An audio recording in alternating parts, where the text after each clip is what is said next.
Hi viewers, welcome to our channel Kids Stories and Rhymes. Please like, share and subscribe our channel. ఇవాళ నిజంగా జరిగిన ఒక కథను చెప్పన. కొన్ని క్యారెక్టర్స్ మాత్రం కల్పితం. అనగనగా ఒక అడవి. ఆ అడవిలో చిరుత తన 2 పిల్లలతో కలిసి జీవించేది. 2 చిరుత పిల్లలు చాలా యాక్టివ్గా ఉండేవి. ఒకరోజు పెద్ద గద్ద వచ్చి ఆ రెండిట్లో ఒక పిల్లను ఎత్తుకుపోతుంది. అడవి పక్కనే ఉన్న ఒక పార్కులో గద్ద ఆగేసరికి చిరుత పిల్ల పక్కనే ఉన్న పొదల్లోకి వెళ్ళి తప్పించుకుంటుంది. ఆ పార్కులో ఆడుకుంటున్న పిల్లల్లో ఒక చిట్టి పాప ఏదో సౌండ్ విని బుష్ దగ్గరికి వస్తుంది. చిరుత పిల్లను చూసి పిల్లి పిల్ల అనుకుని ఇంటికి తీసుకెళ్తుంది. ఆ పాప వాళ్ళ నాన్నేమో ఫారెస్ట్ రేంజర్.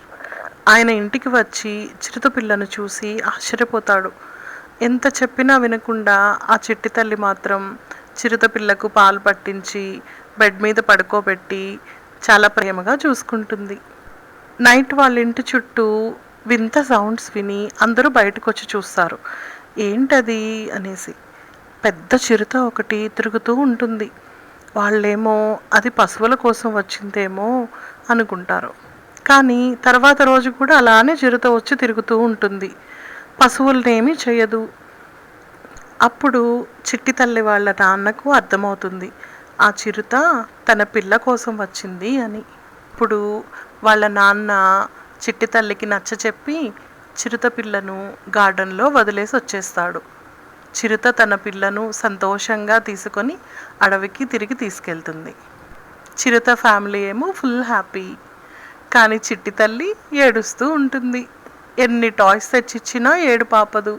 ఇక చేసేదేమీ లేక తన ఫ్యామిలీ తనకు ఒక మంచి సర్ప్రైజ్ ఇస్తుంది. ఒక బుజ్జి కిట్టీని గిఫ్ట్గా ఇస్తారు. ఈసారి నిజమైన పిల్లి పిల్లేలండి. అందరూ సంతోషంగా ఉంటారు ఇక మీదట. కథ కంచికి మనం ఇంటికి.